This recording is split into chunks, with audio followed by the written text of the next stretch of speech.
Search करें अवामी news. मुल्क भर की ताज़ा तरीन खबरों से बाखबर रहने के लिए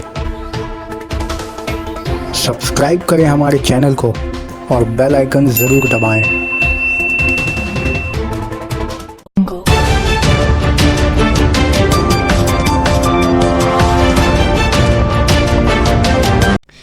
जलपाईगुड़ी में बड़े बजट की पूजा का इफ्तिताह। जलपाईगुड़ी 3 अक्टूबर इस बार पूजा जलपाईगुड़ी में बड़े बजट की दुर्गा पूजा का इनेकाद हुआ। जलपाईगुड़ी के पतकाटा अगरमनी सिंह की तरफ से पूजा का फीता काटकर क्लब के 100 बरस पुराने मेंबर लॉजिन दत्ता ने इसका इफ्तिताह किया।